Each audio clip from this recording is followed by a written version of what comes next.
Oke guys, sekarang saya sudah bersama kedua teman saya. Di sini mereka akan menceritakan tentang alur dari film tersebut. Kepada Tasya, dipersilakan. Baik, di sini kan sudah menonton film yang berjudul Panglima Perang Terhebat Penguasa Dunia Sepanjang Sejarah, di mana di dalam film tersebut ada dikatakan bahwa ada seorang panglima yang bernama Alexander yang Agung. Nah, Alexander yang Agung ini berasal dari kerajaan Makedonia yang pada saat itu terletak di Yunani. Nah, pada saat itu Alexander ini sangatlah diagung-agungkan. Mengapa demikian? Karena pada saat itu Alexander ini berhasil menguasai beberapa kerajaan terbesar di dunia seperti di kota Mesir, Balkan, Persia, dan serta India. Nah, Alexander ini lahir pada tahun 356 sebelum Masehi, di mana dia dilahirkan di kota Yunani kuno, tepatnya di kota Pella, kerajaan Makedonia. Jadi Alexander ini, secara garis besar, Alexander ini berasal dari keturunan Hercules dan Achilles. Jadi tidak heran jika seorang Alexander ini tumbuh menjadi sosok yang tangguh. Nah, jadi kelanjutan dari film ini diceritakan bahwasanya ada seorang pasukan perang ayahnya atau veteran orang ayahnya menceritakan bahwasanya Alexander ini dinombatkan sebagai raja setelah ayahnya mati dibunuh oleh pasukannya sendiri, dibunuh oleh prajuritnya sendiri. Jadi setelah itu Alexander dinobatkan menjadi raja.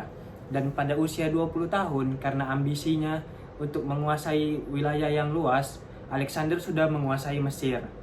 Bahkan ibu kota Mesir pada saat itu dinamakan sebagai Alexandria, yang diambil dari namanya sendiri, yaitu Alexander High. Oh, jadi Alexander ini dia bisa menjadi seorang raja karena ayahnya meninggal ya? Iya. Jadi dia juga menjadi seorang raja itu di umur 20 tahun loh guys. Jadi Alexander adalah nama dari ibu kota Mesir juga diambil dari nama Alexander, seperti itu ya. Nah, jadi setelah menguasai Mesir, Alexander ini terus menguatkan ambisinya semakin besar. Jadi dia langsung berperang dengan mendatangi wilayah Persia untuk berperang langsung dengan kerajaan-kerajaan di Persia.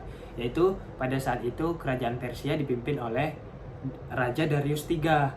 Nah, pada saat itu Alexander High membayar para pasukan perang dari Yunani kuno. Nah, mereka berperang dan pada saat itu sebetulnya para pasukan perang yang dibayar oleh Alexandria ini nggak yakin bahwasanya mereka menang karena kan jumlahnya sudah kalah dan pasukan Persia pada kala itu sangat kuat dalam peperangan. Namun karena Alexandria ini seorang yang cerdas dan memiliki strategi yang kuat dalam peperangan, jadi mereka yakin gitu. Nah, di sini seorang Alexander ini dibantu oleh seorang filsuf yang bernama Aristoteles. Jadi Aristoteles ini mengajarkan strategi peperangan untuk si Alexander tersebut agar dapat agar Alexander ini dapat mengalahkan musuh tersebut. Oh, berarti Alexander ini mau berperang, membawa pasukannya itu bukan pure dari pemikirannya sendiri ya strateginya, tapi dibantu oleh filsuf yang dibilang tadi. Jadi di sini Alexander ini tidak pernah berhadapan langsung dengan pasukan Persia yang dipimpin oleh Raja Darius III. Namun karena Alexander ini sering mendengar kabar bahwasanya pasukan Persia ini terkenal dengan kebrutalannya, sehingga perang ini dinamakan Perang Gaugamela yang terjadi di daerah Mesopotamia. Berarti orang itu Raja Alexander ini juga udah tahu ya bahwasanya Persia itu melakukan kalau perang itu secara brutal gitu. Nah, jadi singkat cerita nih, akhirnya Alexander ini menang atas peperangannya dengan Raja Darius III dan pasukan Persia. Akhirnya dia menguasai wilayah Persia dengan besar di umur 25 tahun. Masih 25 tahun dia sudah menguasai wilayah Persia. Namun kita lanjutkan lagi kan, dia memiliki ambisi yang besar tuh dalam dirinya. Nah, jadi dia masih mengetahui kabar bahwasanya Raja Darius III ini masih hidup. Nah, dan berkeliaran selama 6 tahun di kota Persia. Jadi pada saat itu juga ia mencari Raja Darius III ini dan ingin membunuh atau memburu raja tersebut. biar supaya dia lah penguasanya dan memiliki dendam lah dibilang Raja Alexander ini. Namun mendengar kabar bahwasanya Raja Darius III ini dibunuh oleh pasukannya sendiri di suatu wilayah gitu. Saya lupa itu nama wilayahnya apa di dalam film itu. Nah, di dalam film itu juga diceritakan bahwasanya Raja Darius III ini melakukan ekspedisi di wilayah Persia tersebut. Nah, ekspedisi dia itu juga akhirnya dia menguasai wilayah-wilayah kecil yang ada di Persia itu, sampai dia menguasai di suatu wilayah, dan di situ dia menguasai wilayah tersebut dan menikahi seorang wanita dari anak kepala sukunya. Nah, namun di situ ada perselisihan bahwasanya para prajurit dia atau pasukan perangnya tidak setuju dengan wanita tersebut dinikahi oleh Raja Alexander itu. Nah, tapi Raja Alexander ini tidak menghiraukan para pasukannya. Dia menganggap bahwasanya wanita ini tuh wanita kuat. Nah, baik untuk keturunannya. Baik untuk melahirkan keturunan yang kuat juga nantinya gitu. Berarti Raja Alexander ini tetap yang menikahi perempuan itu, Tetap. walaupun banyak sekali pertentangan yang Banyak terjadi. sekali pasukan dari Alexander yang tidak setuju dengan pernikahan Alexander dengan wanita tersebut. Mungkin banyak ya latar belakangan yang sangat tidak cocok dari Raja Alexander dengan wanita tersebut.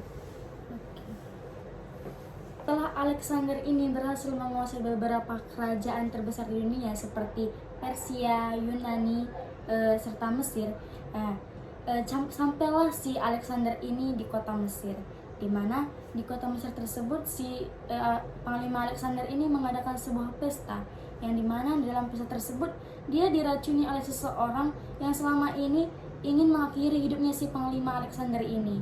Nah, Alexander ini tutup usia pada umur 33 tahun. Oh, berarti akhir dari kehidupan dan perjalanan dari Alexander ini ada di Mesir. Ada di Mesir. Yang dimana dia dibunuh oleh seseorang yang tidak dikenal dan sudah lama punya dendam mungkin ya. Iya.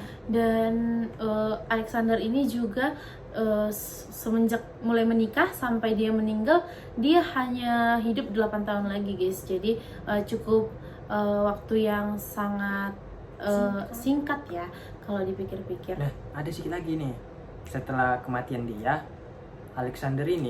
Alexander, kedua wilayah yang sudah dikuasai dia antara Persia dan Yunani perang karena dia sudah meninggal. Terjadi beberapa konflik bentrok.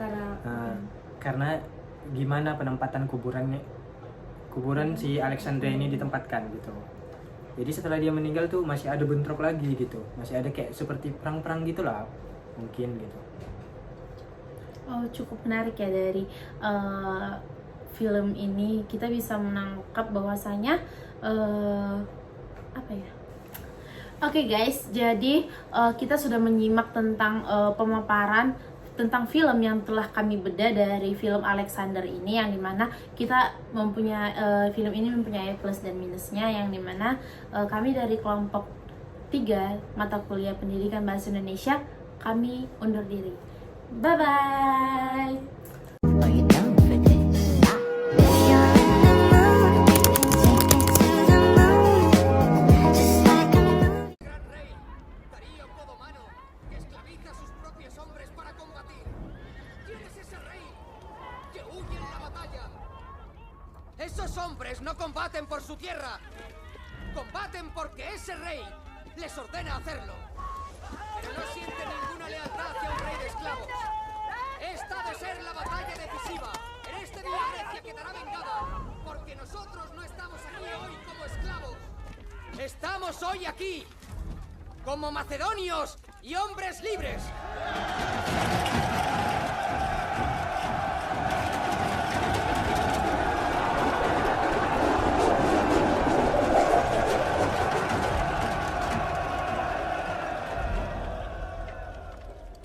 Algunos,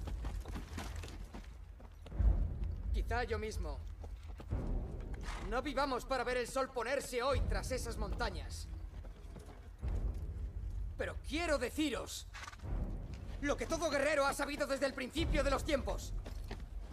¡Venced vuestro miedo! ¡Y os prometo que venceréis la muerte!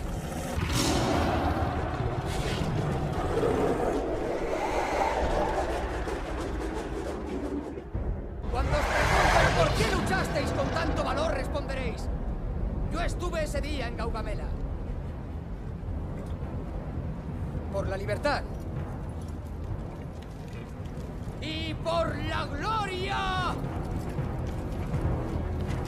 de Grecia.